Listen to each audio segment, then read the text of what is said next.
Radio बातचीत में अवतार रखना अपने वीरों और भैनों का निੱਘਾ ਤੇ हार्दिक स्वागत करता है। प्रोग्राम ਨੂੰ ਲਾਈਕ ਤੇ ਸਬਸਕ੍ਰਾਈਬ ਜ਼ਰੂਰ ਕਰ ਦਿਓ ਤਾਂ ਜੋ ਵਧੀਆ ਸਬਜੈਕਟ ਤੇ ਟਾਪਿਕਸ ਤੇ ਆਪਾਂ ਗੱਲਬਾਤ ਕਰ ਸਕੀਏ।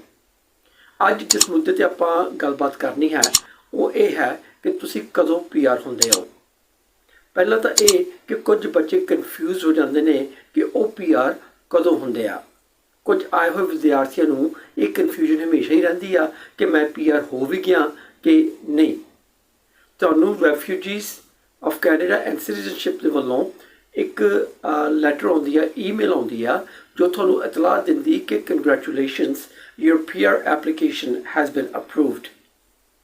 ਇਸ ਵਿੱਚ ਉਹ ਤੁਹਾਡੇ ਤੋਂ 5 ਹੋਰ ਰਿਕੁਆਇਰਮੈਂਟਸ ਯਾਨੀ ਕਿ ਚੀਜ਼ਾਂ ਦੀ ਮੰਗ ਕਰਦੇ ਨੇ, ਜਿਵੇਂ ਕਿ ਤੁਹਾਡਾ UCI number, email address, first date of entry ਜਿਸ ਤਰੀਕ ਨੂੰ ਤੁਸੀਂ ਕੈਨੇਡਾ ਆਏ ਸੀ, ਪੋਰਟ ਆਫ ਐਂਟਰੀ ਜਿੱਥੇ ਤੁਸੀਂ ਉਤਰੇ ਸੀ, and last date of entry ਯਾਨੀ ਕਿ ਸਭ ਤੋਂ ਅਖੀਰਲੀ ਵਾਰ ਕਦੋਂ ਕੈਨੇਡਾ ਐਂਟਰ ਕੀਤੇ ਸੀ।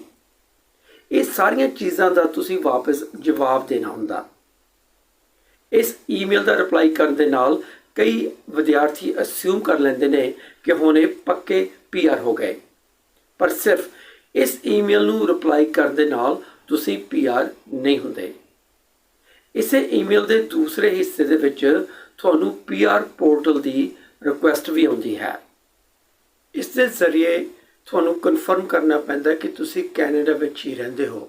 ਸੁਣ ਲਵੋ ਧਿਆਨ ਦੇ ਨਾਲ। COPR is a document that new permanent residents receives from Immigration, Refugees and Citizenship Canada, either before they travel to Canada or when they land in Canada. It's a proof of both your permanent resident status in Canada at the time of landing and the date you landed in Canada. ਜਦੋਂ ਤੁਹਾਨੂੰ ਇਹ COPR issue ਹੁੰਦੀ ਹੈ ਉਸ ਵਕਤ ਤੁਸੀਂ PR ਹੁੰਦੇ ਹੋ। Be aware, ਧਿਆਨ ਦੇ ਨਾਲ ਰਹਿਣਾ ਕਿ ਉਦੋਂ ਤੱਕ ਤੁਹਾਡੀ ਰਿਕੁਆਇਰਮੈਂਟ ਆ ਕਿ ਜੇ ਤੁਹਾਡਾ ਸਟੇਟਸ ਐਕਸਪਾਇਰ ਹੋ ਰਿਹਾ ਤਾਂ ਵਰਕ ਪਰਮਿਟ ਤੇ ਆਪਣੇ ਆਪ ਨੂੰ ਮੇਨਟੇਨ ਕਰਨਾ ਤੁਹਾਡੀ ਖੁਦ ਦੀ ਜ਼ਿੰਮੇਵਾਰੀ ਹੁੰਦੀ ਆ। ਇਹ PR ਦੇ ਪਿਛਲੇ ਪਾਸੇ at the back side of ਵੀ ਲਿਖਿਆ ਹੁੰਦਾ ਕਿ ਅੱਜ ਤੋਂ ਤੁਹਾਡਾ ਸਟੇਟਸ PR ਦਾ ਹੈ।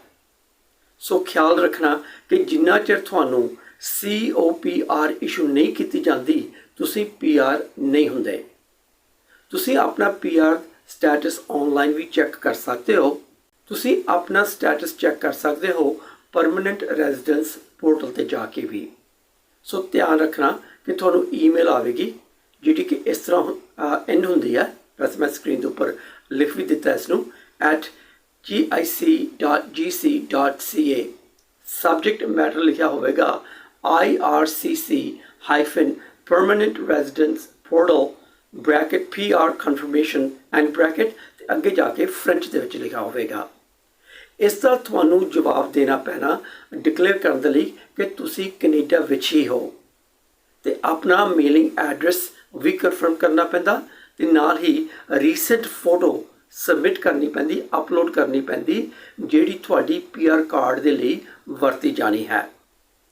ਇਸ ਤੋਂ ਬਾਅਦ ਤੁਹਾਡਾ ਪਰਮਨੈਂਟ ਰੈਜ਼ੀਡੈਂਸ ਪੋਰਟਲ ਤੇ ਅਕਾਊਂਟ ਬਣ ਜਾਣਾ ਤੇ ਤੁਹਾਨੂੰ ਈਮੇਲ ਆਵੇਗੀ ਜਿਸ 'ਚ ਤੁਹਾਡਾ ਟੈਂਪਰੇਰੀ ਅਕਾਊਂਟ ਦਾ ਵੇਰਵਾ ਹੋਵੇਗਾ।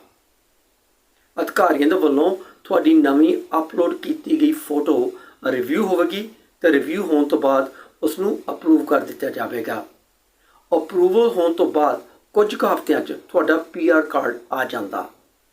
ਸੋ ਆਪਣੇ ਸਟੇਟਸ ਦਾ ਖੁਦ ਧਿਆਨ ਰੱਖੋ, ਕਿਸੇ ਮਗਰ ਨਹੀਂ ਲੱਗਣਾ, ਅਫਵਾਹਾਂ ਤੋਂ ਬਚਣਾ, ਸਹੀ ਤਰੀਕੇ ਦੇ ਨਾਲ PR ਲੈਣੀ ਆ ਤੇ ਕੈਨੇਡਾ ਦੇ ਵਧੀਆ ਨਾਗਰਿਕ ਬਣਨਾ। ਜਿੱਦਾਂ ਮੈਂ ਅਕਸਰ ਕਿਹਾ ਕਰਦਾ ਕਿ ਮੈਂ ਕੋਈ ਵਕੀਲ ਨਹੀਂ, ਨਾ ਮੈਂ ਪੈਰਾਲੀਗਲ ਆ, ਨਾ ਮੈਂ ਇਸ 'ਚੋਂ ਪੈਸੇ ਬਣਾਉਣੇ। ਸਿਰਫ ਤੁਹਾਨੂੰ ਜਾਗਰਤ ਕਰਨ ਦੇ ਲਈ, ਤੁਹਾਨੂੰ ਇਨਫੋਰਮੇਸ਼ਨ ਦੇਣ ਦੇ ਲਈ ਜਿੰਨਾ ਕੁ ਮੈਨੂੰ ਪਤਾ ਹੁੰਦਾ ਜਾਂ ਜਿੰਨਾ ਕੁ ਮੈਂ ਪੜ੍ਹਦਾ ਜਾਂ ਰੀਸਰਚ ਕਰਕੇ ਉਹਦੇ ਉੱਪਰ ਤੁਹਾਡੇ ਨਾਲ ਸਾਂਝਾ ਕਰਨ ਦੀ ਕੋਸ਼ਿਸ਼ ਕਰਦਾ ਤਾਂ ਜੋ ਕਿਸੇ ਨਾ ਕਿਸੇ ਤਰ੍ਹਾਂ ਤੁਹਾਡੀ ਖਾਸ ਕਰਕੇ ਜਿਹੜੇ ਸਾਡੇ ਸਟੂਡੈਂਟਸ ਇੱਥੇ ਆਏ ਨੇ, ਇੰਟਰਨੈਸ਼ਨਲ ਸਟੂਡੈਂਟ, ਉਹਨਾਂ ਦੀ ਮਦਦ ਹੋ ਸਕੇ। ਅੱਜ ਇੰਨਾ ਹੀ ਸੀ। ਜੇ ਪ੍ਰੋਗਰਾਮ ਤੁਹਾਨੂੰ ਪਸੰਦ ਆਉਂਦਾ ਹੈ ਪਲੀਜ਼ ਸਪੋਰਟ ਜ਼ਰੂਰ ਕਰੋ, ਇਸ ਨੂੰ ਲਾਈਕ ਕਰੋ, ਸ਼ੇਅਰ ਕਰੋ ਵੱਧ ਤੋਂ ਵੱਧ ਔਰ ਇਸ ਨੂੰ ਸਬਸਕ੍ਰਾਈਬ ਜ਼ਰੂਰ ਕਰੋ ਤਾਂ ਜੋ ਵਧੀਆ ਟਾਪਿਕਸ ਦੇ ਉੱਪਰ ਮੈਂ ਵੀਡੀਓਜ਼ ਬਣਾ ਕੇ ਤੁਹਾਡੇ ਨਾਲ ਸਾਂਝੀਆਂ ਕਰ ਸਕਾਂ। ਅਵਤਾਰ ਰੱਖਣ ਨੂੰ ਦਿਓ ਇਜਾਜ਼ਤ। ਅਗਲੀ ਵਾਰ ਤੱਕ ਤੁਹਾਡਾ ਤੇ ਸਾਡਾ ਰੱਬ ਰਾਖਾ। ਜਿਉਂਦੇ ਰਹੋ, ਜਵਾਨੀਆਂ ਮਾਣੋ। God bless you.